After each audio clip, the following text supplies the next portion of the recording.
Hello, and welcome to this GDIC BidCast update on Army maps.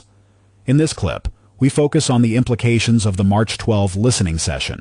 Our March 10 clip focused on the structural Draft 5 changes. This follow-on clip focuses on what the March 12 session adds to that picture. The main point is this: the Army did not reverse Draft 5.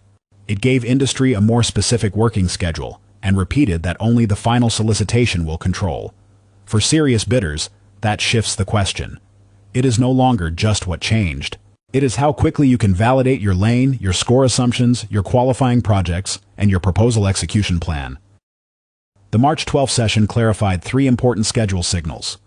First, the Army pointed to a solicitation release at the end of March or beginning of April. Second, proposals are now pointed to the end of April.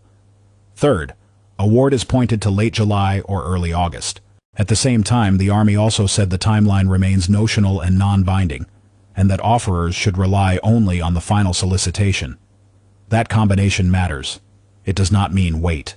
It means prepare now, but keep final decisions anchored to the official release. This is why March 12th matters operationally.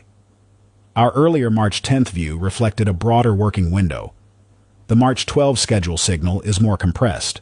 That tighter pace affects real proposal work: internal bid gating, teammate decisions, qualifying project validation, compliance planning, staffing, and review cycles. March 10th changed the structure, and March 12th changed the pace. The tighter timeline matters because it sits on top of structural changes that already affect competitiveness. Draft 5 increased awards per domain, added a clearer emerging large business lane, renamed the technical domain, and introduced a highest technically rated evaluation approach with a fair and reasonable firm fixed price check for the post-award meeting requirement. For serious contractors, that affects more than awareness. It affects lane selection, ranking expectations, and how carefully score assumptions need to be tested before the final package arrives. Draft 5 also changed the actual mechanics of proposal development. Certain bidders may now use subcontract-based qualifying projects. QPs also need to be classified as either level of effort or outcome-based, and those two categories are evaluated differently. The scorecard shifted as well. Some prior elements were removed, points were redistributed, and added emphasis now includes pass-through rate, schedule, and completeness. Just as important, the QP form now requires verification by a government or private official. That means evidence should be validated early, not left to the end. This is a short validation window.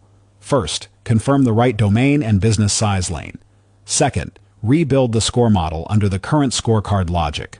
Third, reclassify each candidate QP and close evidence gaps while there is still time. Fourth, pressure test the compliance plan, review cadence, staffing, and surge support against an end-of-April submission.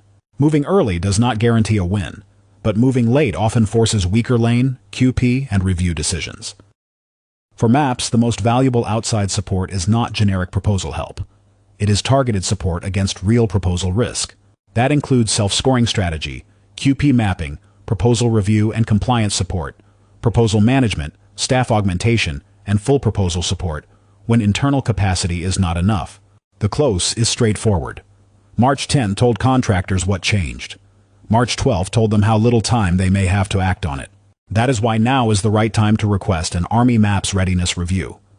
If your team is assessing readiness, score position, QPs, compliance, or broader proposal support needs, GDIC is ready to help. The contact details are on screen. Thank you for watching.